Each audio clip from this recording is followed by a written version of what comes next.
You're listening to the Jōrni Podcast. How is it possible to walk past the solution to our biggest problems every day and believe it's for other people? Join me for today's eye-opening episode. This episode contains adult subject matter and some listeners may be triggered by this content. Listener discretion is advised. Hi, I'm Petra Brunbauer. What if everything we've been told about holistic health, healing, and well-being is only part of the story? Because thriving in today's world looks different than it used to. Here, we challenge the narratives, rethink what it means to become human, and explore how that shapes the way we lead, live, and step into our full potential.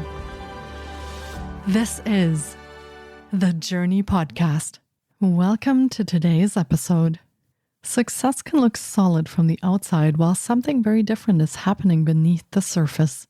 For many of us, the pressure to keep performing leaves little room to acknowledge isolation, burnout, or the habits that slowly take hold behind closed doors.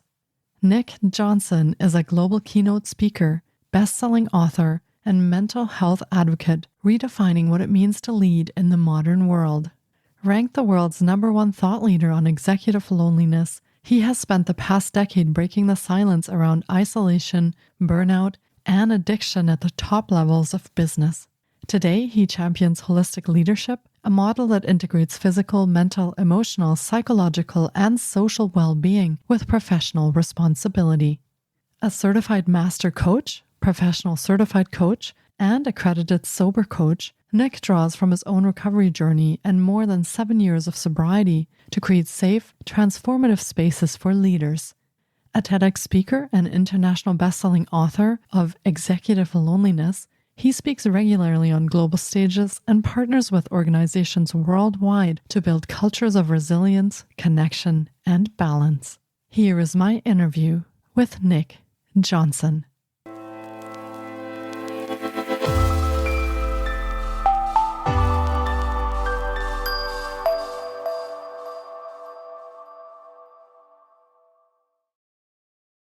Hi, Nick. It's so great to have you on the podcast today. I've been looking forward to getting to chat with you, and we will be talking about some very important topics today, including sobriety, recovery, mental health, how all of those things come together.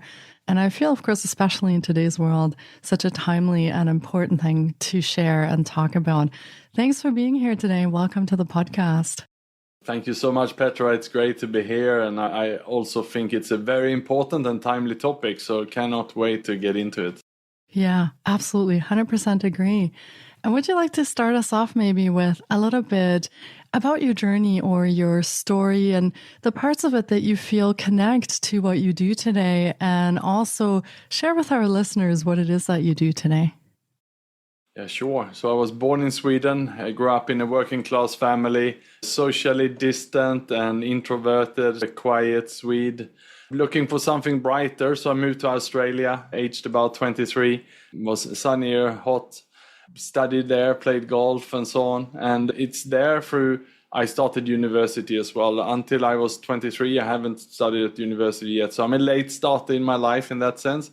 It didn't really occur to me that I should get a degree and climb the corporate ladder, but that's what I did after my studies. And I now lived in Southeast Asia for 22 years, and I spent about 12 years of them, you could say, elbowing my way up the corporate ladder.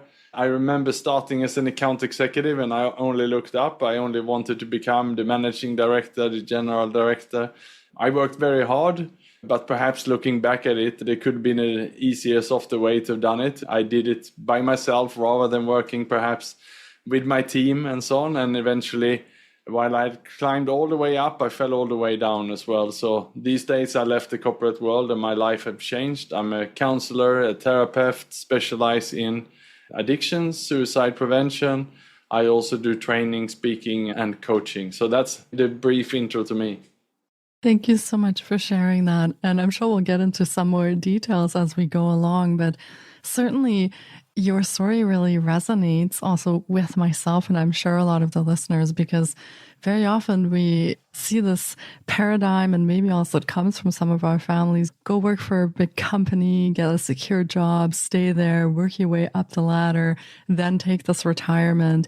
And in reality, that often looks very different.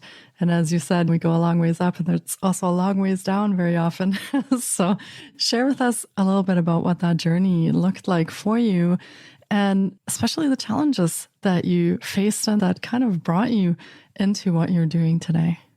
Yeah, so as I mentioned before, it was quite a lonely climb. You have that saying, it's lonely at the top, and I didn't realize it at the time, but that's truly how it was. I remember, instead of really asking for help and so on, and instead of being vulnerable, I did it myself. So I worked extra hours, I would work weekends and late nights if needed, get the job done. That was all I knew. And I didn't really know how to empower my team and so on, and therefore it became lonely.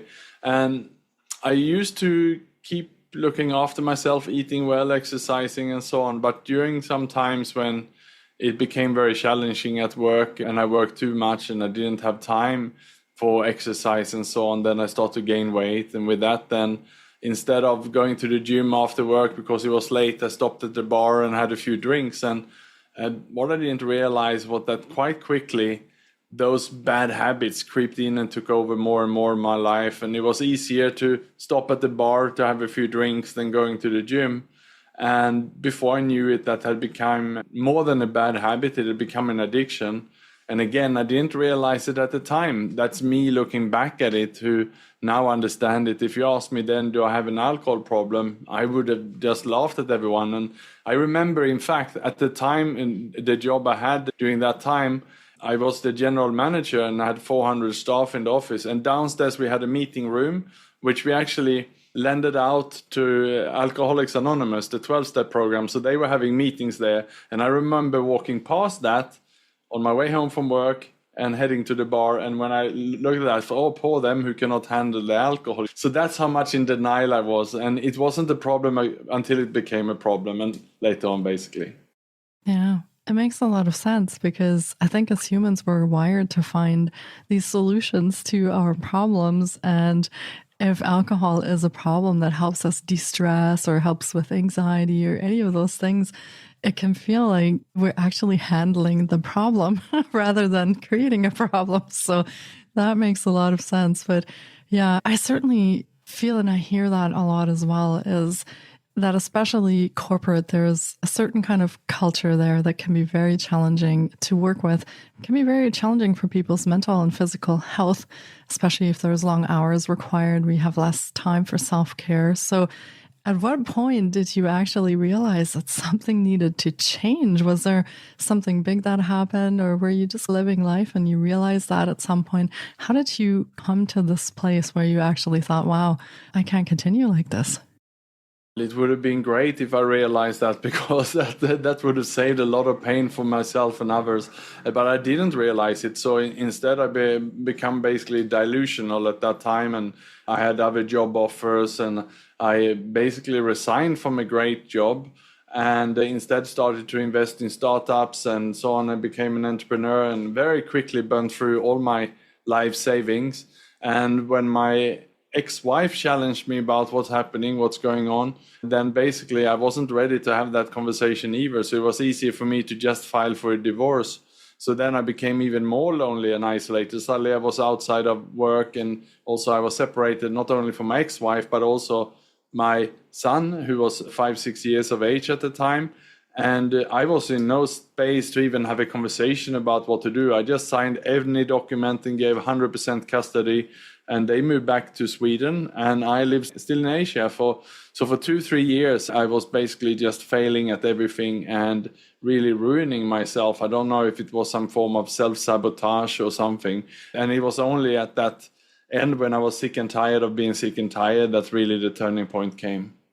Yeah, I think it's surprising how much we can take in this negative living before that becomes an issue. And we sit down and think, wow, okay, where is that point that I'm at now? I need to change something. So Is there something that you wish you would have been told or would have known when you were going through all of that? If our listeners can identify with this, and maybe some of them are in similar spots, or they're themselves facing a burnout, or they've come to a place where they're really wondering if this is the way to keep going, is there something that you wish somebody would have told you about how to actually maybe ask for help, or what to do at that point instead of spiraling into the negative coping mechanisms? Yeah, the issue was that I didn't have any safe spaces where I was vulnerable and open. In the good times, I didn't have those relationships. I had great friends, but we went to either play golf or watch sport on TV or had some good and fun times together. I didn't want to bother them about my trouble or problem at work or other issues, because I thought I see them to have a good time. They have their life as well. So in that sense, I never shared about my struggle or problems or feelings. So I didn't know how to cope with them. And the issue then was in my space, in during these 3 years, basically in a bad space, was that I bottled up all these feelings, all these emotions, and adding up then eating unhealthy and drinking too much alcohol. I gained about 30 kilograms at the time. And that put me in such a bad spot. So what should I have done was that I should have been proactive and built up safe spaces, having coaches, having mentors who I was honest with in the good times. So when the bad times come, naturally, this would have been identified much earlier. Because once you are in a very bad spot, then you're probably not in a mindset to go out and build some connections either. In fact, I just isolated. I think that happens in a lot of those cases. It's easier to just not share and keep that to ourselves, which then, of course, further makes us feel lonely. So, yeah, that's really great. So, yeah, listeners, if you're in this situation and you're finding yourself in this situation, share, connect, find a community, find your tribe to connect with, or professionals. I find that sometimes our family and friends might not always want to listen to the negative things because it's hard for them to see that we're suffering. So maybe some professionals might be really good to speak to as well in that, mentors, coaches, as you said. Yeah. And as you were coming to that realization that something needed to change, what is it that actually pushed you to change something? And what were the steps that you took to turn your life around and come on a different path? Because I imagine that wasn't the easiest thing. So how did you do that? And how did you stay motivated through that?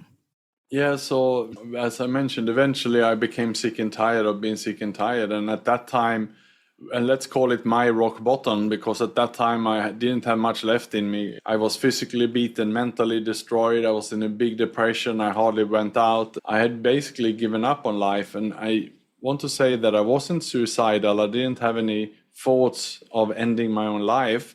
But I can remember clearly that I also didn't really care if I would wake up in the morning. It would be quite nice not to wake up. So that was the state I was in, that I didn't care either way is okay. It was just that state. Something happened then that gave me a reason to come back to life. And that's the reason why I'm here today. And that was really the turning point for me. And if anyone is listening and who is in a tough spot or know someone who's there, then this could be life-saving. And it was in my case. So I had met a woman at that time who today is my wife. So I'm happily remarried.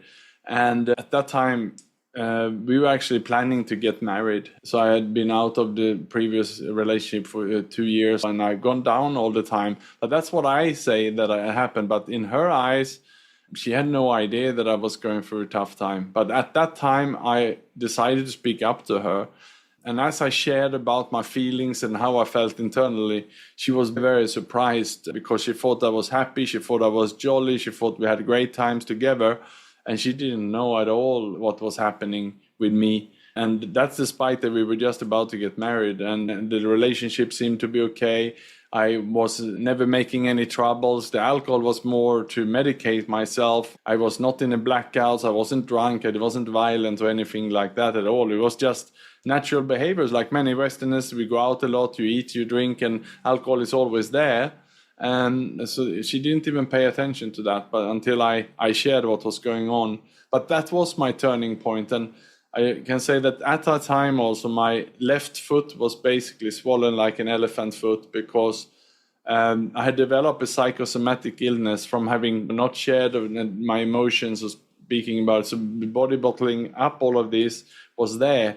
And as I started to speak to her, after a few days, that swollen foot disappeared. And that's despite me having spent a few weeks seeing different doctors and x-rays, MRIs, and they couldn't find anything. They'd done blood tests, checked for gout and so on. So clearly it was only the psychologist who could diagnose this. And so that's the mental state I was in at the time. But the release came from just speaking up about it. That was my turning point. Wow, that's really powerful, and certainly a good example of that. Our internal struggles don't always just remain internal, right? They ripple out into our mental, emotional space, our physical bodies. So there's a lot of consequences that happen if we actually try to keep all of this down and don't process it, don't share it. Yeah, that is fascinating. And you touched on something else that I'm really curious about, and that is this paradox that on the outside, we look really functional, we look successful or even happy. People can't even tell what is going on.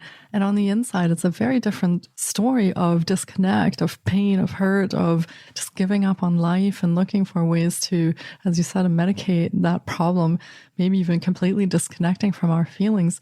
Is this something that, now that you also work with clients and then you help them work with these situations, is this something you find a lot? Is that when we come into these stressful situations or we hit burnout or any of those challenges, is that a common thing that people, they look fine on the outside and that's why sometimes even their families and friends can't really tell?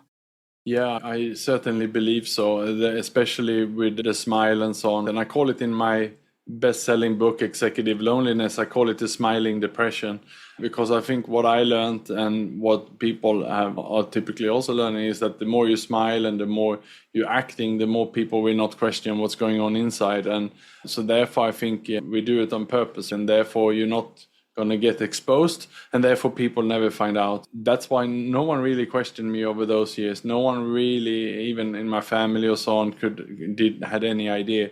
There was people I work with and Andy Lopata has written my forewords to my book, and I did a lot of work with him, and he saw me speaking on stages in front of thousands of people and stuff, and he had no idea. So we can put on a good show, that's for sure.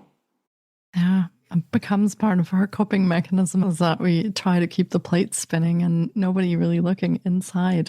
Yeah, that makes a lot of sense. Now, you've seen both sides of this. You've been both an employee in a corporation who's worked their way up to the top.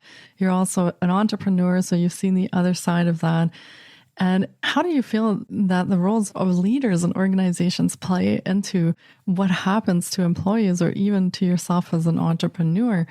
If this is something that happens commonly, especially in corporations, isn't there something we should be doing about this? And what is it that we should be considering to do about this? You have, I feel, a very rounded perspective now, having seen all of these different aspects. So how can leaders in their own right maybe try to tune into these problems a little bit more that their employees or their staff or their teams might be working with? And how can they become aware of what is even going on in their organization? Yeah, and I think, Petra, there's two levels we can tackle this on, and one is the individual level, and second is the team level, and we could even say the third can be at an organizational level. The issue is that too many of us, we blame it on the boss or the company and so on. We don't take the self-ownership and the self-leadership. That was the case with me. I didn't really blame the organization, but I also didn't feel safe to speak up. But I would say, looking back, that's on me. I was the general manager. I had a big team, but I didn't have the tools or know how to speak up and to do that. I was given mentors one mentor of my organization, someone who was 10 years ahead of me, a wonderful gentleman who had all the experience in the world. But on our calls, which were bi-weekly, I would instead try to impress him and show him how good I was, because I also knew that he would have a say on my bonuses, he would have a say in my promotions and everything else. So that's what I cared about. But now looking back at it, of course, I should have used those calls to be vulnerable. I should have come into the calls and prepare and really shared from the bottom of my heart. where I have struggles. And I had problems during that time. I had problems, for example, with spreadsheets. I remember we were bidding for big projects and one of my finance staff was sick and I had to do it myself and I'm not so good in formulas. I remember sitting late at night thinking there's mistakes there and I was anxious about that. But these things are never raised to anyone, not even to HR, not to my boss, not to my mentor. So I would say that's on the individual. In my case, it was on me. But when it comes to organizations, I think for any leader who is listening, I think it comes down to team psychological safety. And I think it's our responsibility as a leader to be vulnerable and to speaking up so that others feel safe with us and to create that culture which is safe. I'm now certified in team psychological safety, so I come in actually to teams and do these kind of trainings. And in fact, the company that I mentioned that I went through the struggle, I'm coming in to train them next week. So that's quite ironic. I'm training 30 general managers in team psychological safety. So now it's gone full circle. Wow, that is so interesting. But yeah, talk about full circle about that. And who better really to provide this education than yourself who's gone through that in that particular organization. So I think that's a really good fit to speak from that personal experience so that people can actually see what that feels like from a real lived experience point. And as leaders, whether we lead our own teams as an entrepreneur or we're in a big corporation leading teams or at different levels, how can we take some steps that actually would help to put a more holistic leadership in place? I feel that despite everything going on in the world, I do feel that people are becoming more aware that the hustle culture might not be the healthiest thing, that we have to take care of our teams and employees and ourselves and have a more holistic perspective, even at work. And often that can be even more productive because healthy and happy employees are often way more productive than depressed employees. So that makes a lot of sense also from a production standpoint.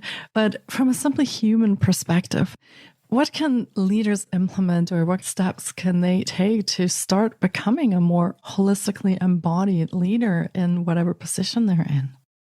Yeah, I think again, it starts with ourselves. If we are leaders, we have to first lead ourselves and do daily exercise and looking after ourselves. And with holistic leadership, and I do a lot of work in that, I talk about the physical health, the mental health, and the social health. And we got to invest some time in that every single day. And that's why where I'm today, I'm in my back office in Phuket, Thailand. I was out cycling this morning with my group. So I got physical exercise. I was out in the nature. I got sunlight and everything else. And tonight I'm going for a short jog along the beach by myself to get some self-time, look after myself, get some breathing again, because I have been indoor most of the day working. And I try to break up my day, and even if it's going out for a walk or do different things, but just to make sure that I keep moving the body. And it doesn't matter what sport or activity people like to do, but I think we were born to move. And if we forget that, then if we just keep spending time inside, then we're going to eventually get sick and eventually we will burn out. So I think, just being that role model, keep looking after ourselves and encouraging others to do the same. I know that also many offices here in Asia where I'm working, where they don't have access to gym and so on. Many companies are investing in that. Healthy food, canteens, and also gyms so people can at least exercise during the lunch break and so on. I know that trend started 20, 25 years ago in the US. It's only coming to Asia now. And I would say in my workshop with teams, and I can say that I see the different countries here, I typically measure on the wheel of life. So holistically looking at how satisfied are they in all areas of their life. And if you look at business and career, they typically have a 7 out of a 10 or an 8 out of a 10. So they're very satisfied. But when you ask them then, what about your health? They will rank themselves like a 3 over 10 or 4 over 10. So basically, you have compromised, or you basically sold yourself. You sacrificed your health in return for a good career. That is the picture that I'm seeing here in Asia. And I'm grateful that I believe that Europe is perhaps a little bit ahead in that and catching up and getting healthier ahead of Asia. That's really interesting. Yeah. But it is, if you only have so many hours in the day and you're required to put a lot of them into your work so that you don't fall behind, which might even give you more anxiety, or you don't perform, which might give you more stress and anxiety, then certainly that time has to come from somewhere. It'll usually come from our health, or it will come from our relationships also, as you experienced. And then we use that time and put it into work. So I can definitely see how that imbalances our wheel of life in certain areas. And I suppose finding that balance is a challenge that, from a psychological standpoint, we also have to develop capacity for, because if we suddenly start working less, it might cause so much stress that our nervous systems simply don't have the capacity to deal with that stress, even if you want to exercise. So finding that balance, I suppose, in all of that is probably the biggest challenge. So yeah, thank you for sharing that. And from the training perspective and the psychological safety perspective and what you work in now, I'm very curious to hear the differences that you see when you actually come and train teams and you work with individuals. Before you work with them, how the company functions. And after you work with them, do you see any changes that happen as far as employees' happiness or health levels or productivity levels, or communication even within the company? What do you observe that your training, I want to say, is the catalyst for, especially, or even in people, right? Individual people. But what do you find when you apply these principles and bring them into the companies? Yeah, what I typically do is start a session with a keynote. A keynote where I do a bit of self-disclosure. You got to know me a little bit so far on the podcast here today. So it depends on how long the training. If it's 2 days, I can afford to do a 1-hour keynote perhaps to start the morning session. And then it's just, I share my story, my journey, the ups, the downs, the faults, and also case studies and storytelling of others. And sadly, a few of those leaders who are no longer with us today because they have gone the path that I would have done unless I decided to speak up that day. So that's typically how I start. Really, people become quite shocked by my rawness and by my vulnerability. And then typically after my keynote, there's a coffee break, and then it's over to them. And then I take them through my journey, the steps I taken. And the first step is to surrender then. And in my case, I had to surrender keeping secret. I had to speak up. And then I had to surrender all the junk food and the unhealthy eating. And I had to also surrender the alcohol, and I'd seek help for everything of that, including going to a recovery program to deal with the alcohol addiction I picked up. And with food, I had to see a nutritionist. I had to get professional help to get that under control, etc. I also had to see a doctor, a lot of medications and so on. So I had to do a complete surrender, take ownership for that. So then I'm asking everyone, and based on my storytelling, they will have an idea of what other leaders have surrendered and so on. What is it now that you need to surrender? I said, come on, no one is perfect in the world, and we don't ask for someone to be perfect. But what is it that is not serving you well? Do you have a bad habit that is perhaps on the way to become an addiction? Unless you become aware and take ownership here. So that's the first step we go through. And if I should share what I hear in most of the workshops around the world, and in fact I do them in Asia this month, next month, and I will be in US and Canada also next month to do this. And it's quite same all around the world. And listeners can probably guess, what is it that people are spending too much time, or unhealthy habits? It's too much time on social media. It is binge watching Netflix instead of reading a book at night. It is many female senior leaders who are spending the salary on shopping online. Too much spendings there. Many men I'm working with in remote areas, they're gambling. Perhaps after 2 days of getting the salary, they're sitting in the room at night and they have spent the salary. And there's drugs, there's alcohol, there's sex, there's so many addictions. So people are choosing all of these unhealthy coping mechanisms, and they do it secretly, right? And my call is to say that you're only as sick as your secrets. So it's about here trying to see what is it that you need to surrender. So that's the big first step. And most trainings, they don't come in and do this. This is tough stuff. I had to work hard first to share my story for the rest to feel safe to open up theirs. And I typically also prepare 1 or 2 or 3 of the most senior leaders behind the scene before I come in and do this to the team. So they are ready, so they can think. So then I look at them and point so they can stand up and share something first, because of course no one will open up if the boss is sitting there quiet, right? And the boss has to attend these sessions. That's another requirement. So that's a bit what you can expect in these team psychological safety, team building events I do. Yeah. Oh, you're right. I guess if your bosses aren't really participating, how would you feel safe sharing anything with them? So that makes perfect sense. And do you see a change in people? Do you see a change in the organizations after you present these workshops, or you work with people one-on-one as well? Do you see that that's a catalyst for them to do things differently after?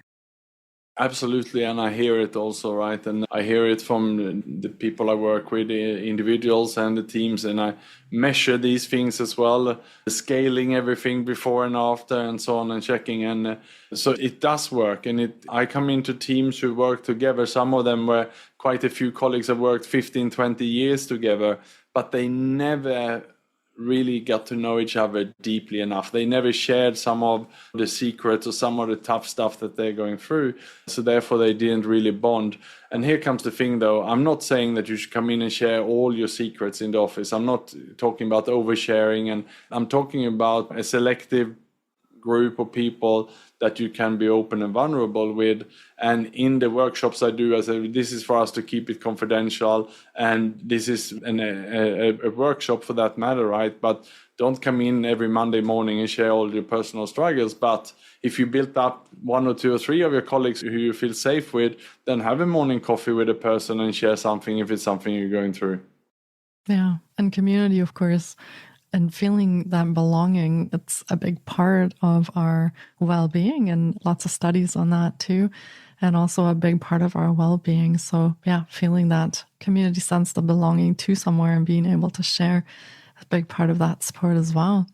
Now, before we wrap up, I was also curious that in these situations, especially what you've been describing in the journey that you've been on, did you ever feel any kind of fear of taking those first steps, a kind of overwhelm of, oh my goodness, how do I even start all of this? And then at some point of resistance of, can I even do this, or how do I fix this? It seems so huge and so big, as has affected all areas of life. Do you find that people face these kind of fears when they first start to make changes, and how do you support them to continue through that and find their way forward from there? Yeah, so what I found was that asking for help then, and keep working on myself in all areas, getting coaches in all areas where I need help, and mentors. And I also saw therapists and psychologists and so on. I got the help I needed when I needed it. And then in my work as a coach, I realized that many times I was falling short. I wasn't qualified to have the conversations, because what I uncover with the formula I have are the secrets. It is the dark side, and most of us, if not all of us, have some dark side. And I'm trying my best to uncover those and work with those. And then stuff comes up, and as a coach, I wasn't qualified to deal with them. So that's why I had to go and study a degree in psychology. And that's why I'm now a psychotherapist and counselor, where I studied addiction then, so I can tackle all of these and be qualified for that. So what I do find then, it's about breaking it down in small steps, and that they have some accountability partner there. And that's what works for me, and that's what I'm doing to help others now. And I think the biggest issue is if we are secret about it, if we are denial about it, if we're not asking for help for it. But once we take that ownership and reach out, then the help is not that hard. Yeah, that's a good point. So thank you for sharing that. And I'm very glad that you continued your education journey to provide these supports and containers for your clients. And I feel that's such a big part of whether people succeed on their path or not, is if they actually have a support system and they have someone to help them with accountability, because that's often very hard. Yeah, wonderful. And if our listeners are curious now, or they're facing some of these challenges in their own lives and they would like to connect with you, how can they connect with you, Nick? And what kind of programs, services, or anything resource-wise, what do you have available for them? Yeah, so they can find me on LinkedIn, and it's Nick Jonsson, NickJonsson. I also have my website, nickjonsson.com. So basically, if anyone is struggling with burnout or depression, or if it's any addiction that you want to get under control, just to share it with someone, I can offer any listener who's listening today a complimentary connection call. Happy to talk through. I we typically also send a complimentary self-assessment to anyone who want to get on a call. So it really will be like an audit of yourself and to get a chance to talk that through. So that's perhaps your opportunity. And if there's anyone especially who suffer from any addiction such as drugs or alcohol, then that is definitely my expertise. I was there. I'm coming up to 8 years sober, just around the corner here, and I'm very plugged in that community as well. Amazing. And congratulations on your own journey. It's always heartwarming to hear these kind of stories that we can change, we can make changes. And it is within our power to actually start the path to where we want to go. So thank you for sharing that. And thank you for your generous offer for our listeners to have a connection call. So take advantage of that. If you're looking for support, if you've realized that your life is not going where you might want it to go. So take advantage of that and connect with Nick. And Nick also has his own podcast called The Limitless Podcast. So you can listen in there for some more episodes, more information and resources beyond what we talked about today. And of course, we will be linking to all of Nick's offerings in the show notes as well. So check there for any links on how you can connect with him. And Nick, thank you for being here today and spending this time with the listeners and with myself. I truly appreciate all your wisdom and your insight and your own journey that you have gone through and sharing now everything that you've learned with the world. So truly appreciate it. And thanks for being here today. Thank you so much, Petra, and thanks to all listeners as well. Yeah, my absolute pleasure. And thanks for tuning in, everyone. Take care of yourselves and be well. Thank you so much for taking time out of your day to listen in. If you enjoy the Jōrni Podcast, please support us by subscribing, sharing on social media, and leaving us a review. We appreciate you. And you can find more of The Jōrni on Facebook, Instagram, TikTok, and our website, thejorni.com. Sending you love and courage, and see you next time.